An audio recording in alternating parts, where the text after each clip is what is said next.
Hey, I'm Jonathan, and I live in London, England. Hey, I'm Jeff, and I live in Perth, Australia. Together, we are Ekko and Sidetrack. We produce music that sounds like this. And this.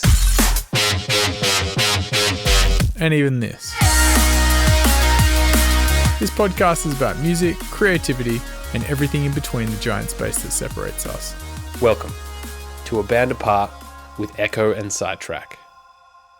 Welcome back to A Band Apart with Ekko and Sidetrack. Thanks for listening and giving some feedback on the socials and subscribing.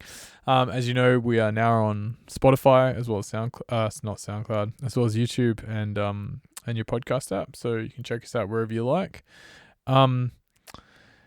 This week we're going to do something a little different, and it's going to form a bit of a basis of what we do every fifth episode. What we're going to do is try and focus in on a topic and just go a bit deeper on that, because we can get pretty tangential in some of our conversations, which is great. But there's some things that we want to talk about or maybe go into a bit more, and we think doing one every fifth episode might give us that opportunity. And maybe we can do some more research for it or something like that. What do you think, Jono? Sounds good? I think that's a great idea, Jeff. And for our first show of this nature, we've decided to talk about what was before Ekko and Sidetrack, what led to Ekko and Sidetrack, and how we kind of came to be doing this.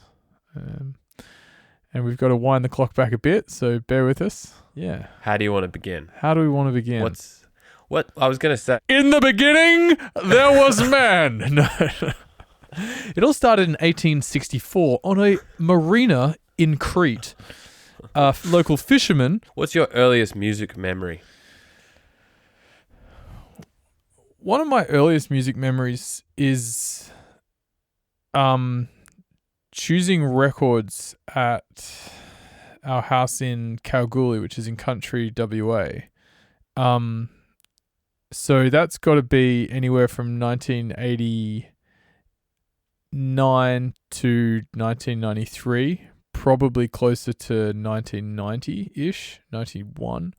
And I remember choosing records pulling records that I like the covers of out of where they were stored in this little cabinet. And I remember iconic record covers were, I really liked Bruce Springsteen, Born in the USA. It's got a pair of jeans with a hat stuck in the back of it. I liked Paul Simon's Graceland because it has that weird picture of a little horse centaur person. And I remember Jimmy Barnes' Working Class Man, which has got a picture of him in front of some burning sugarcane, if I remember correctly. And I just remember them being like, I'd ask Dad to put them on. I also remember Pink Floyd albums. Yeah, I think that would be... I remember listening to Paul Simon in Kalgoorlie. Mm-hmm. Like the Me and Julio Down by the Schoolyard. Big tune. Yeah. Like, that's the soundtrack of Kalgoorlie to me. That album, and listening to I can't remember what Pink Floyd album it is. It wasn't Metal, but it was maybe the one before that, which I can't remember.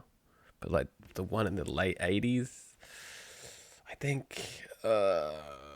Memory's not really what it was, but yeah, I remember listening to those records. That was the soundtrack of Kalgoorlie for me.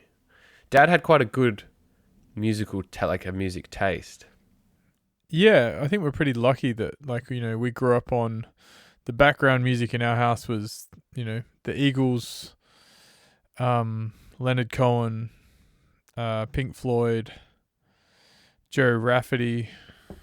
Baker Street. Bruce Springsteen. But the Beatles. Yeah. But he doesn't have a crazy wild record collection, but at least it was varied enough in that. But it was good. I don't think he's particularly into a lot of music as well, in a way. Like, he likes what he likes, and he just kind of listens to that. Yeah, And totally. while he's been open to lots of music we've bought him in the past, like he's got his favorites, and he just kind of sticks with that. It's not like he searches new music out that much. Okay, so if that's like your first musical memory, or like memory to do with music, what's your first musical memory when it comes to playing an instrument, or wanting to learn an instrument?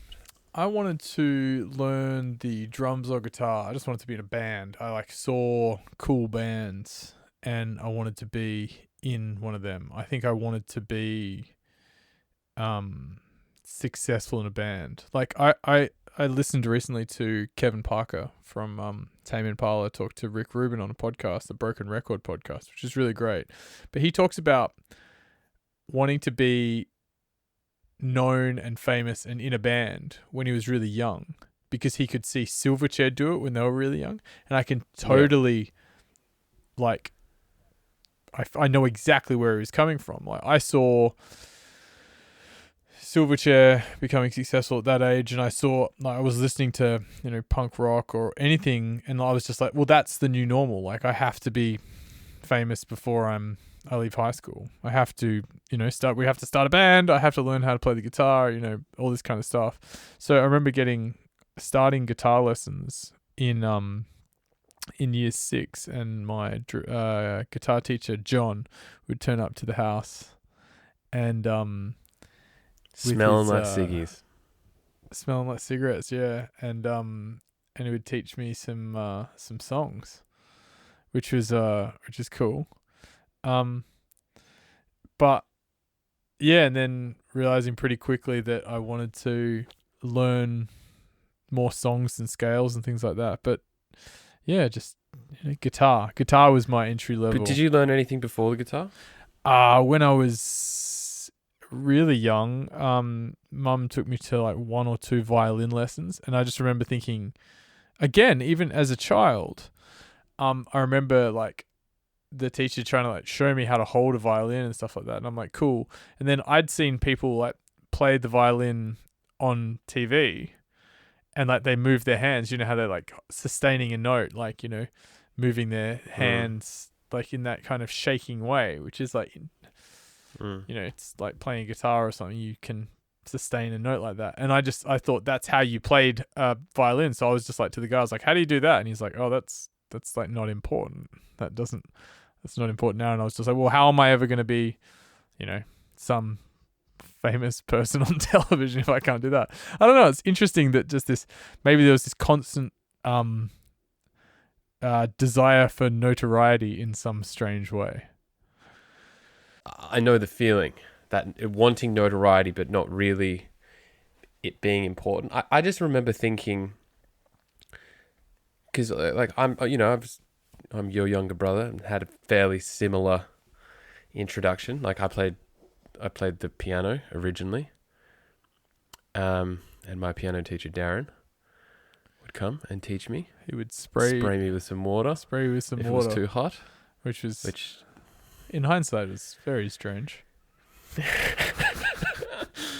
Yeah, it was. And I remember thinking, piano sucks.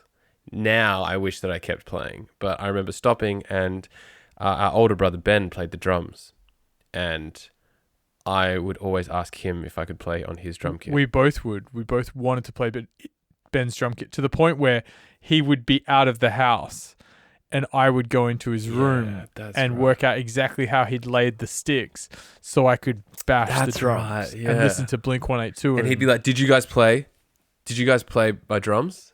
No. Nah. Haven't been in there. No, not at all.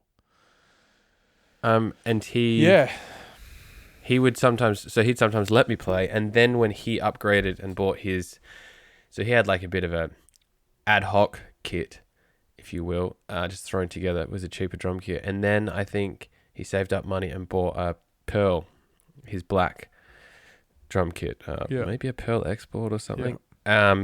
And he gave me his old one, because previously I would put together a couple of stools and pillows and make a drum kit out of basically chairs and pillows. and drum on that. And I would, to the point where I would drum using his headphones and his CD player, but on my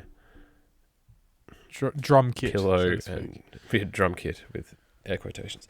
But yeah, then I got his drum kit, and I remember the same feeling of being like, I don't know, it's almost I don't know how to describe it.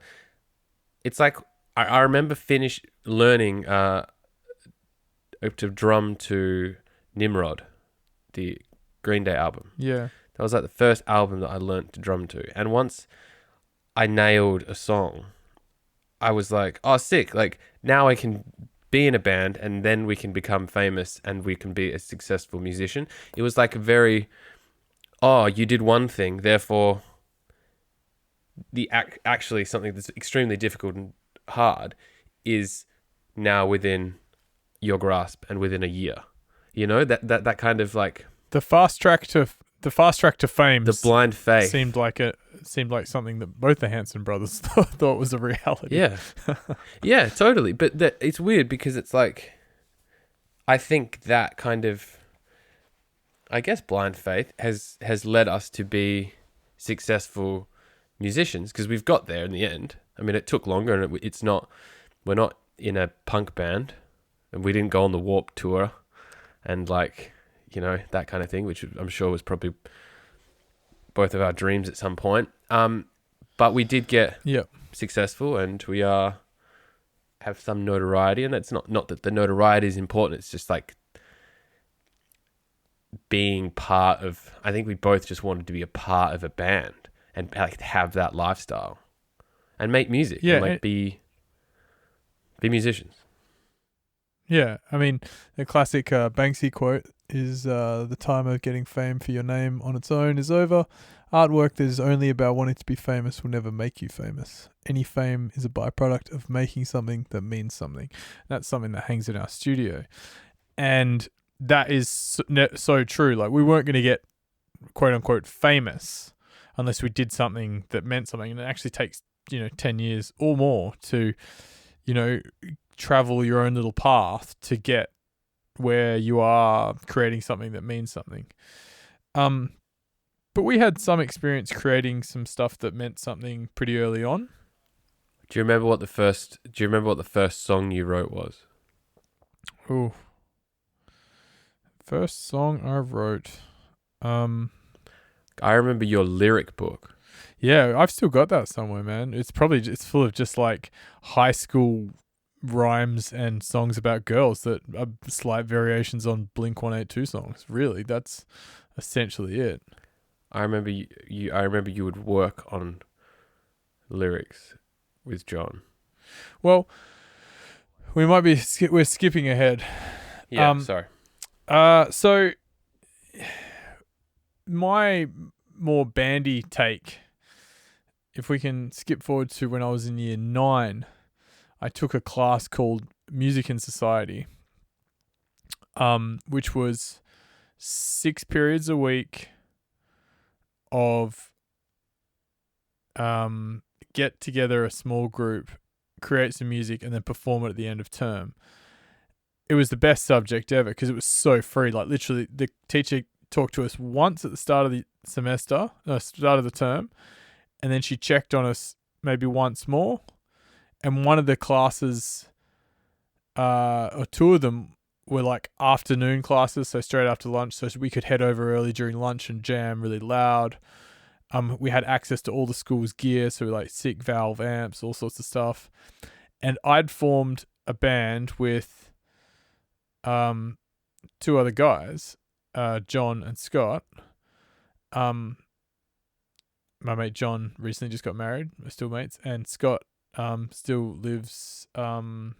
He may have moved now, but I've still kept in some touch with him. And we formed a little band and we just did covers. And we played all sorts of things, but mostly, again, probably like punk inspired, grungy kind of vibe.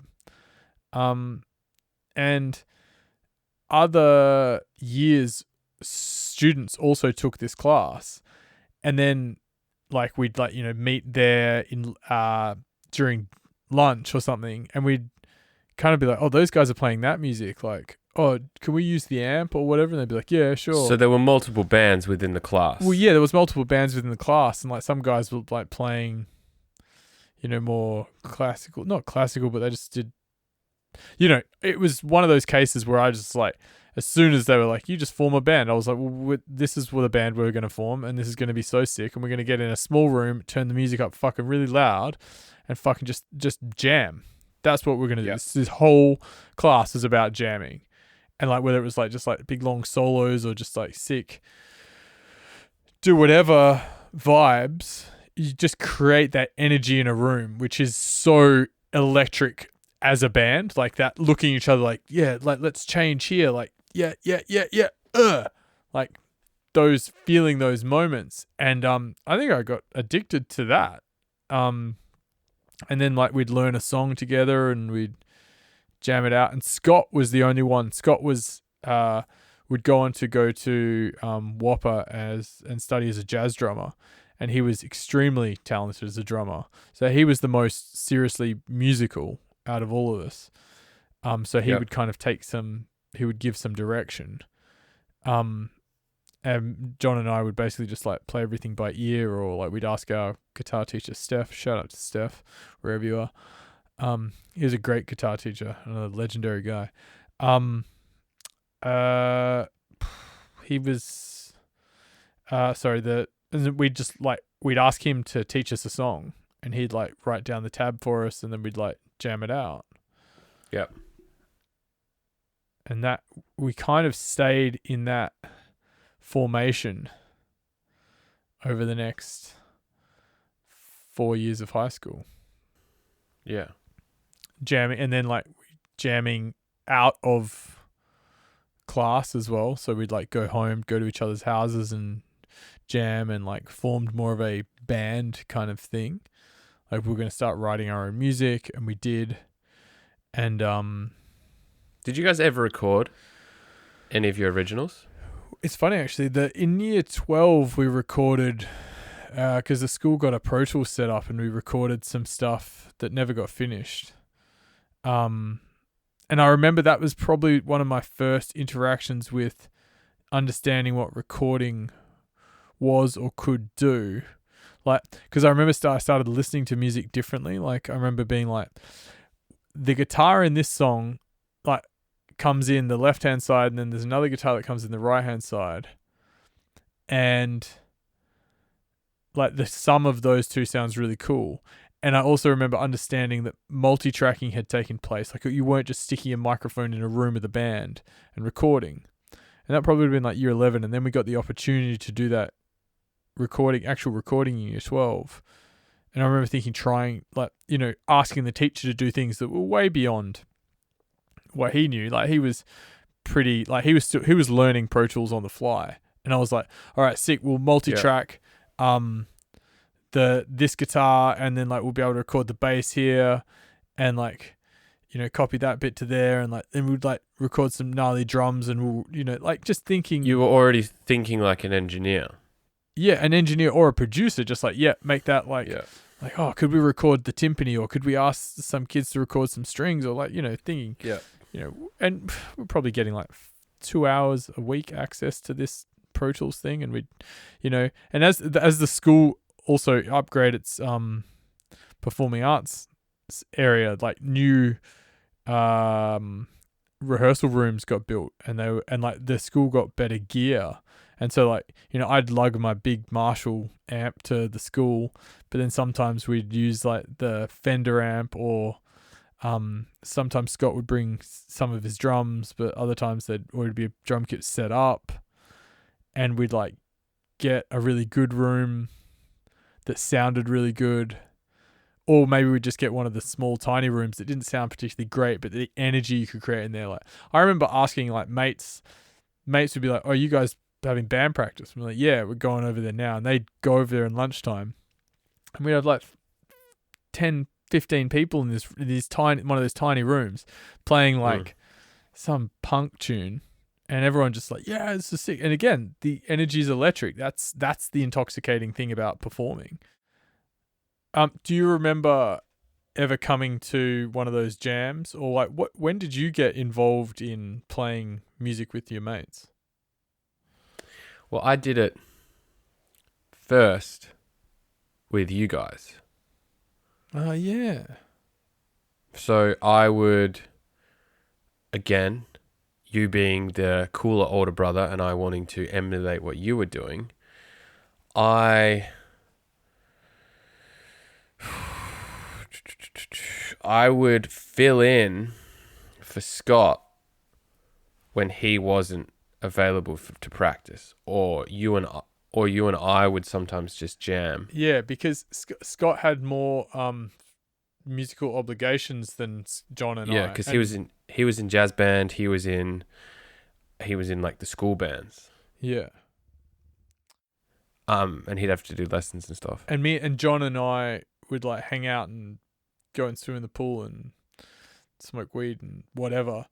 And like, so I remember being, I think I remember doing that, like going to John's house and probably smoking some weed and jamming in John's living room. And that and I remember in the study, in John's study. Yeah. Yeah. And I remember I think that was actually the first time I smoked weed as well. But like, I remember thinking like, I hope there's more opportunity for me to play. It was like I was in the band, even though I wasn't really in the band because Scott wasn't there. And I remember thinking like, fuck, I wish I could stay in this. I wish I wasn't just a fill-in. I remember thinking that a couple of times. I definitely remember having a conversation with you about the thing, how the old Blink-182 drummer was called Scott and he got replaced, and you were going to replace Scott at some point. And I was obsessed with Travis at that point. I was like, yeah, I'm fucking Travis. Yeah, totally. I remember my drumstick of choice, and it's still my drumstick of choice, is a 5B, which is the same. They were the Travis Barker. They're white 5B Zildjian sticks, I think. Zildjian sticks. Who knows? Yeah, they're really long. They're really long and quite thick. Got a round head on them. But yeah, I remember that, and I couldn't drum as fast as Scott. So obviously, what we were playing was like fast punk music, whether it be like No Effects covers or MXPX songs, Melancholy songs. I couldn't drum as fast as Scott. Yeah. Because I wasn't as strong. He was a strong man and had forearms and wrists like some sort of mechanical monkey. So I remember really trying to practice. I mean, you're so drumming much as fast as I could. 4 years younger than I was like 11. Yeah. You weren't 11. You would have been 13. No, so I'm in year 8, you're in year 12, and I'm practicing. This is year 7, so I'm 11. Wow. 12. You're 12. Oh, you turn 12 in August. You know when your birthday is. Yeah. Okay, wow. Maybe you're 13 in year 8. But yeah, so 11, 12. Yeah, wow. I remember as well, like, practicing in the garage. There's a photo. Yes. Yes, there is. In the house of me playing that red put together drum kit. Yeah. In the garage, wearing my primary school uniform. That would have been from one of the jams with you and John. And I've got this little smile of happiness. I remember learning how to do what is it? Maybe doing a roll on the hi-hat. And this is a memory that's just popped into my head. Like, I remember working out to do it like a double stroke roll. So like a double tap on the right hand made it sound like it was faster or something. I remember like learning to roll Yeah. just on my right hand by practicing.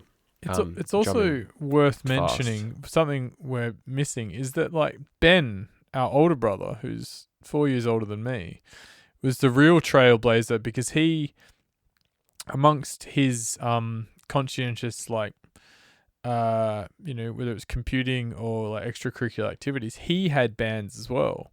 Like he had more than one band, and they wrote music, very early like MIDI music using a program called Guitar Tab Pro or something. So you could write it on the computer, and then they could That's right. they could like generate parts, and everyone could learn the parts. And they had some really kind of like pretty like interesting indie not psychedelic, kind of like across Incubus? Nah, not really. Kind of like a cross his between his bands were always a bit more like I don't know, Pearl Jam, Incubus, like just that kind of 90s rock, but it's like a bit psychedelic. Yeah, he definitely pulled some influence from like presidents of the United States. There was some like funness to it, but there was also, they were all skilled musicians. Again, our older brother, and I can't believe I haven't thought of this until now. Sorry, Ben. He played in the under 18 WA Symphony Orchestra as a drummer and a percussionist, and he was very good. He played in all the school musicals and everything like that at his school, and he had bands. And like if we saw him doing it, in that way, he had bands right up until 10 years ago, where his last band was with Ben. Yeah, and they made a record together. And Ben's, our older brother, has recorded all sorts of music, and it's all really interesting. And like whether he was as a guitarist or as a drummer, like I think if he blazed the trail in that regard, I think we saw it, and then we're just like, I just want to do that, but I want to make my music, and my music was more obnoxious. Do you think you saw him do it and you wanted to be like him because he's your older brother, so you start doing it, and then I kind of do exactly the same thing? I see you doing it, I want to be like my older brother, so that's kind of been handed down from Ben? Yeah, for sure. Totally. And I think also like, me being more into skateboarding and bodyboarding drew me towards the kind of music that I wanted to make. And like I remember Ben being into punk music a little bit, but I think Ben bought the first Survival of the Fattest, which is a Fat Records compilation, and then I'd always borrow that CD off him.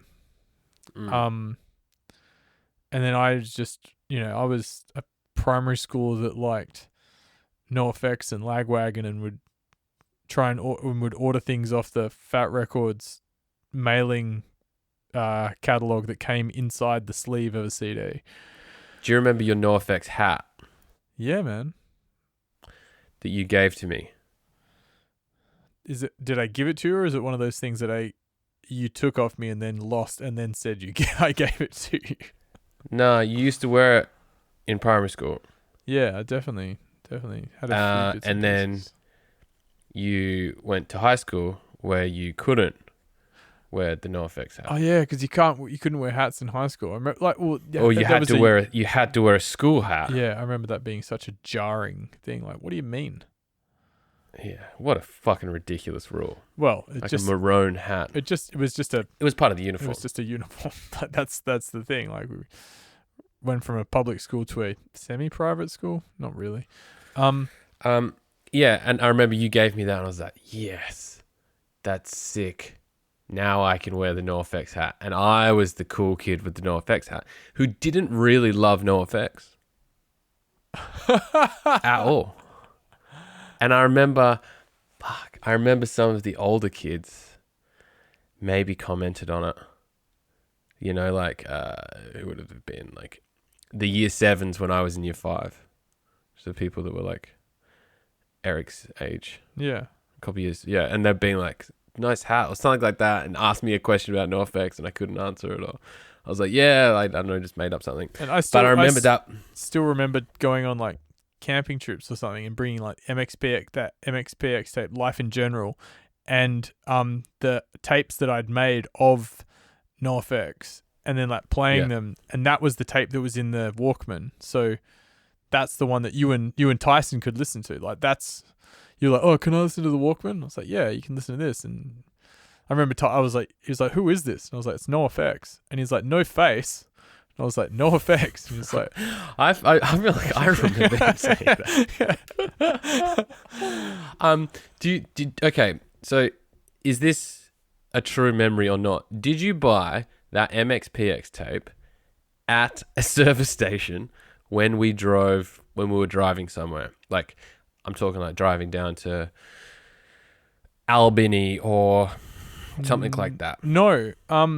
I bought it was just being listened to on those trips. Yeah, I would have bought that that MXPX tape from a Christian bookstore, because alongside a bunch of like other punk rock around at the time, this is like 2099 to like late 90s, early 2000s.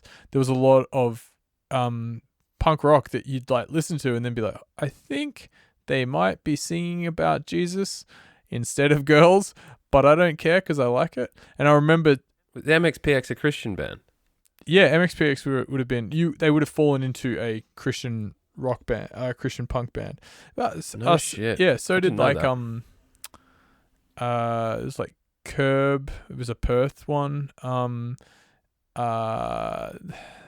Now I can't remember a bunch more, but it was reasonably common around that time. But I remember going to the Christian bookstore, like probably being dragged along on a shopping trip with Mum, and she was like, oh, I've got to pick up something from this place, because maybe at the time, maybe at the time she was teaching scripture, or maybe she was just grabbing something. And I remember going and seeing this MXPX tape and being like, can I have this? And Mum probably just was like, you want to buy something from the Christian bookstore? Okay, I'll buy it. If it comes from a Christian bookstore, it's got to be good for you. Probably. And yeah, so that white tape, and then years later, having some of their other songs on CD. That was a hell of a tape. Man, Life in General is a big. I could give you 5 albums that defined that like era for me. Would have been like Brand New, Deja Entendu. That was later though. Yeah, that was later. That's like 2002, 2003. Well, definitely Dude Ranch by Blink-182. 100%. I Heard They Suck Live. Lagwagon Trashed. Probably I can't remember whether Survival the Fattest or one of the other Fat Records compilations. It was what Melancholy album comes out around that time? The first time I remember in year 8, Life on a Plate? Christian showed me Bullion. We're at the back of a bus. And he had it on his Discman, I think. And he played it, and I was like, are you fucking serious, man? This is the sickest song I've ever heard. And I wanted to listen to it again and again. And then it went to the next song, and I'm pretty sure the next song is Olympic, or maybe it's the other way around. And I was just like, I need this. And he probably lent me the CD, and I taped it. And then that was another one of that time. So okay, so that's from Life on a Plate, which is 1996. Yeah, but I didn't hear it until 1998. Yeah, because in 2000, that's when Penny Bridge Pioneers came out, and I remember that being a absolute like such an important album for basically me and everyone else. I was a big in fan my of generation. For Monkeys as well. I think that's underrated. More ska than a lot of other Yeah. stuff. But some of my favorite tunes are on For Monkeys. I think Leona's on For Monkeys. I could be wrong. Either way, again, there's like No, classic. Leona's not on Four Monkeys. Is it on Tiny Tunes? I think so. Um, Man, story of my life. Like, Oh. I mean, we're not just going to go into a melancholy conversation, but some of their tunes are so good. Like, and they were releasing it basically an album. 4 years between those two, but like these Kenny Bridge Pioneers was followed up in 2 years with Home from Home, which was again just like such a good album. I think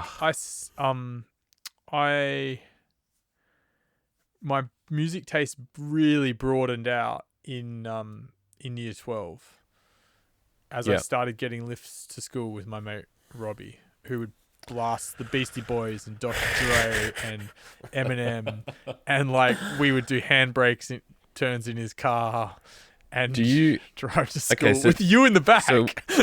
So what I remember is me starting to get lifts with you and Robbie. And Mum literally going like, "Are you sure he's okay?" And Robbie just being like, "Yay, it's all good." Do you remember? Okay, do you remember? Oh, this is so bad.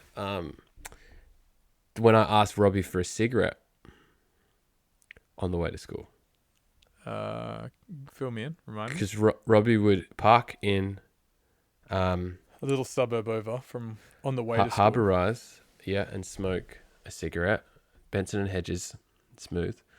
And one day I asked him if I could have one. And you turned around and was like, kind of looked at me. I was like 12 years old. And I started would have a cigarette occasionally before school with Robbie. But do you remember? It's a bit of a do you remember chat, but it's nice. It's nice to think about this stuff. Do you remember doing a 360 with 3 of us in the back in Harbour Rise? Yeah, man, he pushed that car to its absolute limits. Suzuki Swift. Yeah, and an early Swift. No, it's like a 90s Swift, so like maybe a 98 Swift or something. But but it wasn't like a modern. Oh no, Suzuki no, Swift. no. It wasn't a modern shape. It was like a the Red Rocket, classic 90s Toyota shape. Yeah, that car would get handbrake turns, and he put a good stereo on it, and we'd be listening to Sabotage by the Beastie Boys. Yeah, Sabotage. That's what I remember. Doing Sabotage handbrake playing loud. loud as fuck, and doing handbrake turns. And it wasn't even that he wasn't like a hoon, like a classic hoon driver. Like, and in no way like a, MEK Head, if you will. Like what? A MEK Head, like into cars. I don't think that's a term. MEK Head is not a term. Sorry. Inventing words with Jonathan Hansen. But he was just he's just a 17-year-old kid with a car, but the music, back to the music, it was so iconic because I remember, like I would be wanting to listen to guitar-based music, and then we'd get in the car and it was like hip hop, and I always thought I'd had some experience with hip hop, but it just wasn't really that much on my radar. And I remember that, I'd hear it at parties and stuff like that, but probably like 2001 pushing into 2002 is like my starting to understand that kind of stuff and just being like, oh, whoa, there's so much more music outside of this little punk bubble. Because I could be definitely guilty of, at that age being like, what do you listen to? And then telling me some band and me being like, are you joking? You don't even know what Fat Records is. You're crazy. Like, you believe that what you listen to is the most important thing.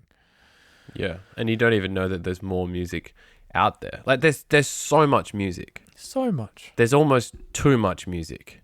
Like I was at work the other day and people were playing Steely Dan. Yep.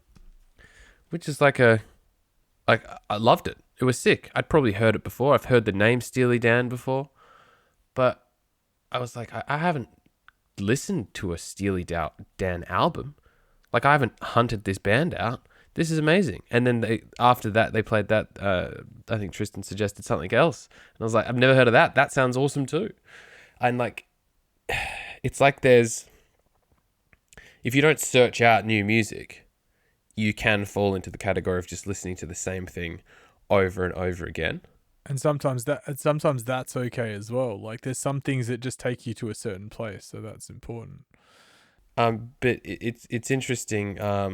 In that same Rick Rubin, Kevin Parker podcast, I think Kevin Parker says that Tyler the Creator listens to 2 hours of new music every day. Yeah. Like that's one of the first things he does. He just listens to music that he's never heard before every day. Man. Which I think is incredible so sick to do. I would like to start doing. I didn't think I could do 2 hours, but I definitely could be like one new album a day. Yeah, that would be incredible. I'm lucky if I get an album a month. Yeah, and then listen to that enough to digest it. We're coming up on. I'm gonna have to leave, but Okay. I suppose where we've got to with this conversation is that we haven't even left high school yet, but you might, as a listener, you might understand a little bit of the musical landscape that we come from. Because there's so much to talk about in this, on this subject. So perhaps we can revisit it again. Yeah. I mean, let's pick it up. Let's pick it up at a U high school band. Let's pick it up at the performance, Jeff. Okay, that sounds good. I'll dig out the recording as well. Okay. All right, bro. I love you. I love you too. I like that we end with that as well every week. It's nice to say it to people. I think it's really, really important. And it's nice to hear back when I re-listen to these and put it together. It's nice to hear that part of it. Oh, buddy. It's like a little kiss from an angel in my eyes. All right, man. Well, I'll chat to you soon. And once again, thanks for listening. Peace be with you. And also with you. Thanks for listening to this week's podcast. Make sure you subscribe to us on your podcast app and keep up to date with all new episodes. They're going to be coming out once a week. We are Ekko and Sidetrack on Facebook and Instagram. On Twitter, we are Ekko Sidetrack. Go listen to our music on Spotify, Apple Music, Tidal, YouTube, or wherever your ears consume happiness. Lots of love, people.